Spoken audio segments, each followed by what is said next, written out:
It's one of sport's most alluring narratives, the grizzled veteran aiming for one final shot at the top prize.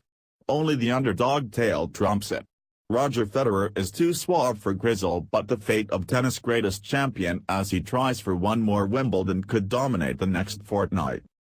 He is 35 in August, plagued with a bad back, hasn't won a Grand Slam in 4 years, a title of any sort since October, and has barely played 24 matches in 2016. There is ample evidence too that Novak Djokovic has definitively got his number over 5 sets. So by any reasonable measure only arch-sentimentalists can argue he has a chance of what would be a unique 8th Wimbledon title. Yet rarely if ever in the history of sport will there be so much sentimental yearning that both time and logic are overcome. It won't be everyone, of course. Some souls continue to doggedly resist the near canonization of the Swiss maestro, a process that reached a shuddering climax all of a decade ago with David Foster Wallace's New York Times bit on Federer as religious experience. Such spectacularly overwrought stuff by the American novelist was enough to test even the sturdiest gag reflex. To his credit, no one appeared more uncomfortable with such fervent literary tonguing as Federer himself. "In sport, everything is a superlative," said the man who has provoked more superlatives than most. Sound perspective. Such an admirably sound perspective is a minor factor for most of us compared to the supreme skill, nerve and judgment which has propelled Federer to 17 Grand Slam titles and which has come with an aesthetic factor. If explanations for that aestheticism can go wildly over the top sometimes, it won't prevent a vast well of emotional investment being placed in the fortunes of the men's third seed. There is a vulnerability to Federer's game now which only adds to the sentimental mix. TV view, only one winner as Eamon Dunphy collects on each way bet. Tipping point, electric shocks all the rage in an era where 26 miles is for wimps. Tipping point, Muhammad Ali could be all too human at times. That third seeding is a remarkable testament to Federer's sustained excellence over the last number of years, something that nevertheless can't prevent the widespread presumption that his Grand Slam winning days are over. In Roland Garros, Flashing Meadow and Melbourne Park, Djokovic's overwhelming dominance means they are. There remains a lingering suspicion though that Wimbledon's grass could contain the seeds of a fairy tale lash hurrah, to correspond perhaps to Pete Sampras's 2002 US Open victory. Sampras went into that seeded only 17, a shadow of his former self. A year previously his Wimbledon reign had been ended by a Swiss pup who looked like he'd come from playing bass in a bad Basel heavy metal pub band. But Sampras won, and then never played again.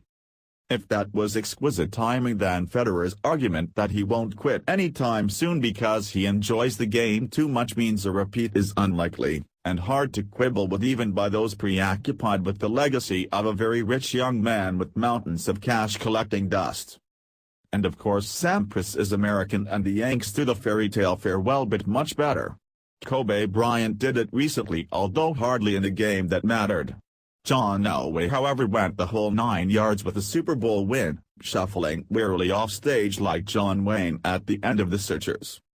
Such neat mawkishness doesn't quite work on this side of the pond, even when the circumstances seem perfectly aligned. Zinedine Zidane's final match in the 2006 World Cup final for instance teed up perhaps the ultimate sporting farewell. By then Zizou could barely break out of a walk, but his brain had computed his French team to the brink of glory.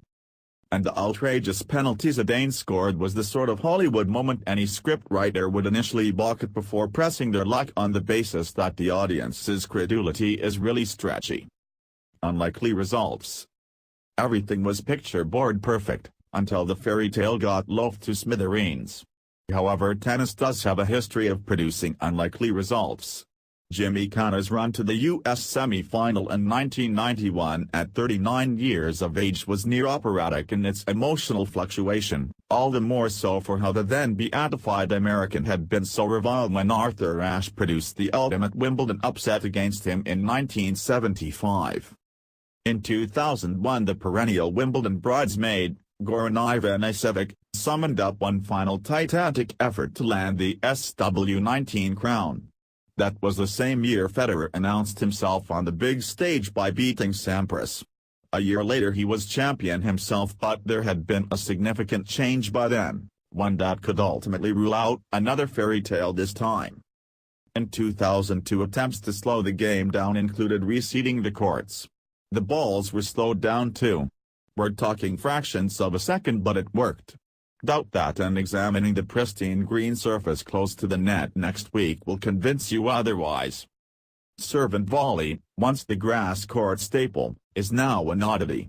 Surface has become largely irrelevant in tennis. The troika of Federer, Nadal and Djokovic has been unique, but their dominance has been aided by the similarity of bounce whatever the surface. In the past, Wimbledon's grass could theoretically make enough of a difference to encourage hopes of a successful final, Federer fling at the prize he covets most. After all, the legs might be slower but the brain isn't, and he still has the greatest all-court armory. Except that was Wimbledon then, and this is now. Final fairy tales don't really happen anymore. Maybe one. It's one of sport's most alluring narratives, the grizzled veteran aiming for one final shot at the top prize. Only the underdog tail trumps it. Roger Federer is too suave for grizzle, but the fate of tennis' greatest champion as he tries for one more Wimbledon could dominate the next fortnight.